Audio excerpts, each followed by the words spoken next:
नमस्कार, मैं विनय स्वागत करता हूं अपनी खास रिपोर्ट में।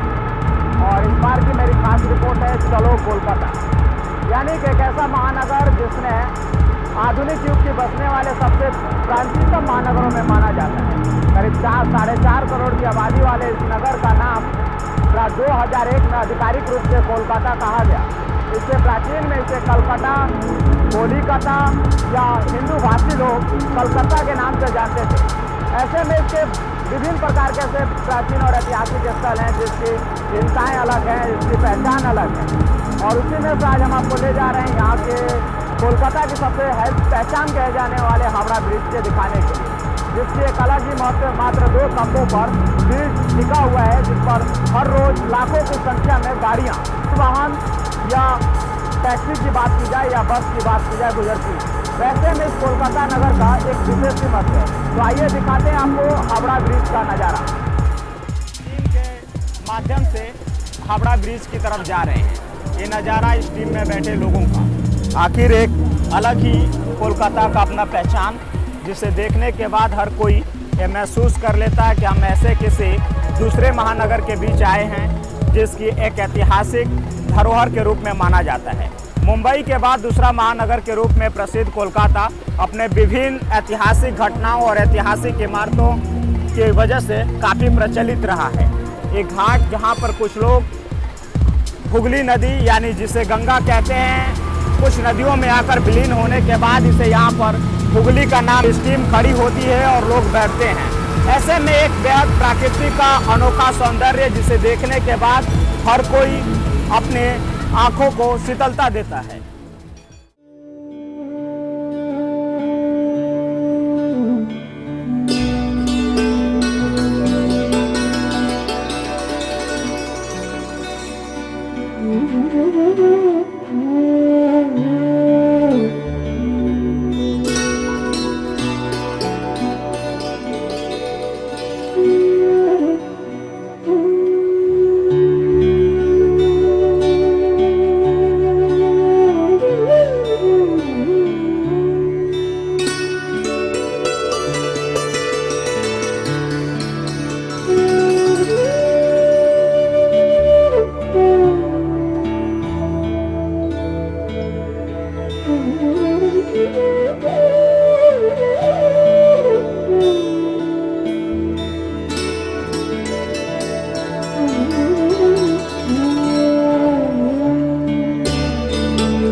आपने देखा किस तरह से ऊपर से लोग गुजर रहते हैं, नीचे से हम ये नज़ारा जो दिखा रहे हैं ये स्टीम का है, जो बीच सेंटर से बिल्कुल हुगली नदी के बीचों बीच गुजर रहा है। और अब मैं अपने साथी कैमरामैन हरी बाबू को उस स्टेडियम की तरफ जूम करने के लिए बोल रहा हूँ, जो ईडन गार्डन के नाम से जाना जाता है। ये लाइट और एक गोल बॉल टाइप के आकार का जो ये चित्र है, ये स्टेडियम ईडन गार्डन का है, जो पूरे भारत में क्या सबसे ज़्यादा दर्शकों के बैठने की जहां पर व्यवस्था है। कोलकाता की शान ईडन गार्डन,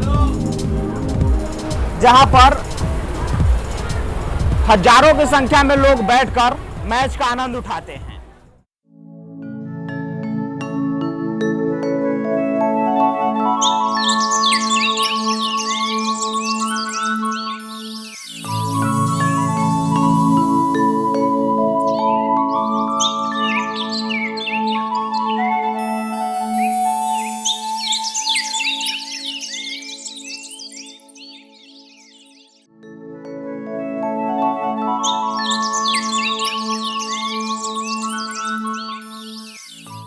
की खास रिपोर्ट में अब तक मात्र 4 कदम की दूरी हम लोगों ने तय किया। बाग बाजार से हावड़ा ब्रिज, स्टीम के रास्ते हुगली नदी के बीच में आपको खूबसूरत नज़ारों के दीदार कराते हुए लेकर आए। ये ठीक हमारे पीछे हावड़ा ब्रिज, जो विश्व विख्यात ब्रिज है। अंग्रेज़ों के द्वारा इसे मात्र 2 स्तंभों पर बनाया गया। 1500 फीट की ऊंचाई पर ये 2 खंभे लगाए गए। दोनों खंभों के बीच में एक करीब दूरी तय की गई, जिस पर हर रोज हजारों की संख्या में वाहन, हजारों की संख्या में पैदल यात्री और मोटर वाहन आदि विचरण करते हैं। ऐसे में इस पुल की जो महत्ता है उसे देखने के बाद और इसको बनाने में जिस टेक्नोलॉजी का उपयोग किया गया वो अपने आप में विशेष है। सामान्यतः इस तरह के पुल को बनाने का विचार तमाम बार इस सरकार के मन में, या चाहे केंद्रीय सरकार हो चाहे राज्य सरकार के मन में आया, लेकिन किसी ने नहीं बनाया। विशेष रूप से इस पुल का निर्माण किया गया। तो ये हावड़ा का ब्रिज था। आइए दिखाते हैं कोलकाता की कुछ शान बान और कुछ नए पहचान के साथ में आपको कुछ और ऐतिहासिक स्थलों को, और इसी के साथ ले चलेंगे आपको यहाँ के धार्मिक स्थल सबसे प्रसिद्ध माँ काली के दर्शन के लिए।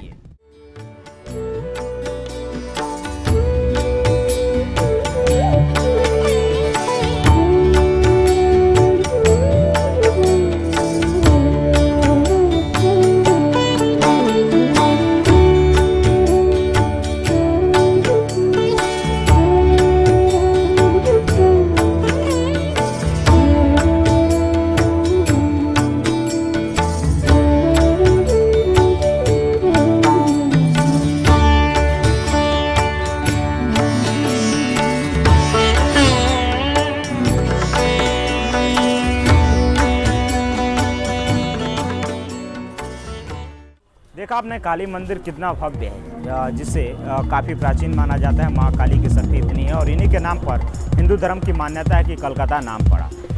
आखिरकार कुछ न कुछ ऐतिहासिक इसकी भूमिका रही है। तो अंग्रेज़ यहाँ पर आए, ईस्ट इंडिया कंपनी यहाँ पर आई, उसके बाद कलकत्ता को धीरे धीरे विकास हुआ और एक नगर की स्थापना की गई, एक छोटी सी बस्ती बनाई गई। तब से ये अंग्रेज़ यहाँ पर स्थापित हुए। यहाँ पर अंग्रेज़ों द्वारा यानी ब्रिटेन के द्वारा 3 गाँवों को गोद लिया गया और धीरे धीरे उसका प्रेसिडेंटी नगर के नाम से विकास हुआ।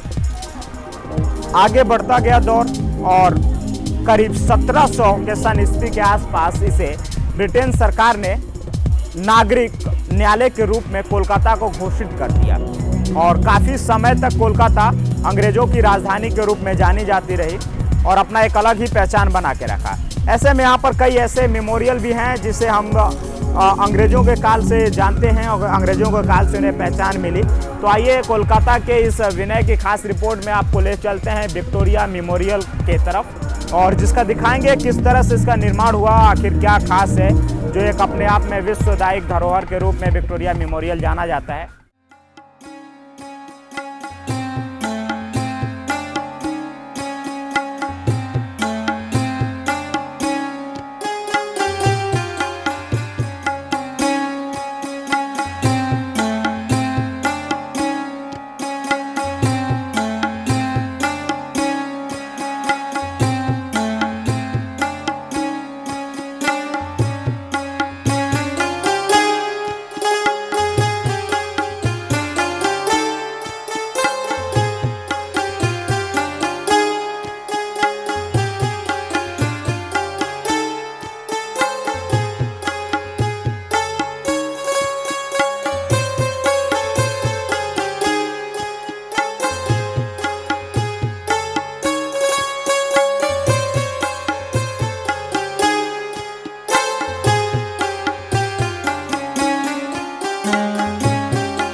विक्टोरिया मेमोरियल को आपने देखा इस तरह से आंतरिक रूप से इसके फोटोग्राफी के लिए बिल्कुल मना है, जिससे लेकर हमने आंतरिक दृश्यों को नहीं दिखाया, लेकिन बाहर से जिस तरह से विक्टोरिया मेमोरियल देखने में लगता है उसे देखकर लगता है कि नहीं कुछ खास आखिरकार कोलकाता में है।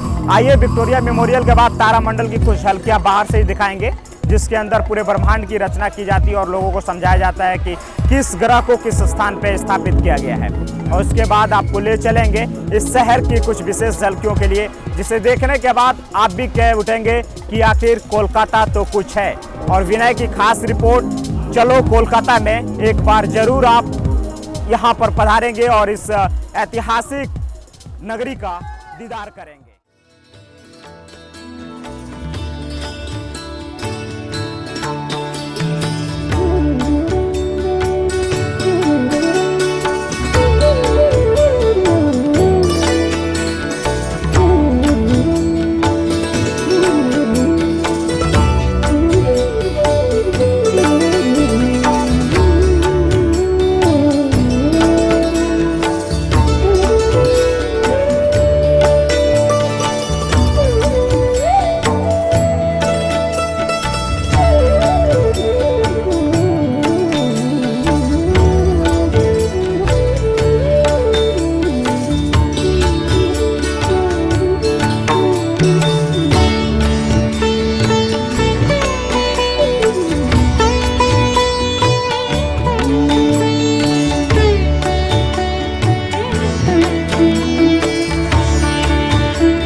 कि भारत में सबसे पहले बसने वाले कोलकाता महानगर के इस यात्रा के बाद जरूर आपने सोचा होगा कि आखिर कोलकाता कुछ है, लेकिन हर किसी बड़े शहर में या बड़े महानगर में अच्छाइयों के साथ बुराइयां भी होती हैं। उसी प्रकार की यहाँ पर भी है।